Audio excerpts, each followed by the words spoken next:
Shalom. Bertemu lagi dengan Renungan Sabda Tuhan. Renungan kali ini berjudul, Kasih Kristus menguasai kami. 2 Korintus 5 ayat 14, karena kasih Kristus menguasai kami ketika kami menyimpulkan bahwa jika satu orang mati untuk semua, maka mereka semuanya mati.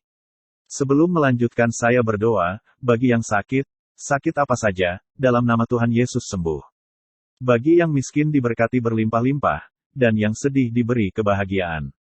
Amin. Selanjutnya ke renungan kita. Paulus mengatakan bahwa dia dikuasai, ditaklukkan, dan digenggam oleh kasih Kristus. Hanya sedikit di antara kita yang benar-benar mengetahui maknanya digenggam oleh kasih Tuhan. Kita cenderung dikendalikan semata oleh pengalaman kita sendiri. Satu hal yang mencekam dan menggenggam Paulus, dan olehnya mengesampingkan semua yang lain, yaitu kasih Tuhan. Kasih Kristus menguasai kami, jelas Paulus. Bila kita mendengar pernyataan itu keluar dari kehidupan seorang pria atau wanita, itu tidak dapat diragukan. Anda akan tahu bahwa roh Tuhan sepenuhnya tidak terbendung dalam hidup orang-orang itu.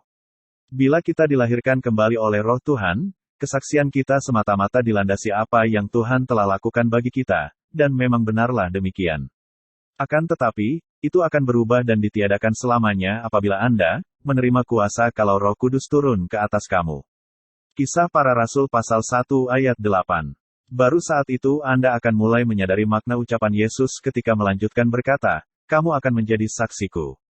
Bukan bersaksi tentang apa yang Yesus dapat lakukan, itu memang mendasar dan dapat dipahami, melainkan menjadi saksiku. Kita akan menerima semua yang terjadi seperti seolah-olah itu terjadi atas dirinya, baik pujian atau celaan, aniaya atau pahala. Tidak seorang pun sanggup bersikap seperti ini untuk Yesus Kristus jika tidak sepenuhnya didorong oleh keagungan kuasanya. Dan, inilah satu-satunya hal yang penting, tetapi anehnya justru merupakan hal terakhir yang kita sadari sebagai pekerja Kristen. Paulus mengatakan bahwa dia digenggam oleh kasih Tuhan dan itulah sebabnya dia bertindak seperti yang telah dilakukannya. Orang dapat menyebutnya gila atau waras, dia tidak peduli. Hanya satu tujuan hidupnya, yaitu meyakinkan orang tentang hukuman Tuhan yang akan datang dan memberitahukan mereka tentang kasih Kristus.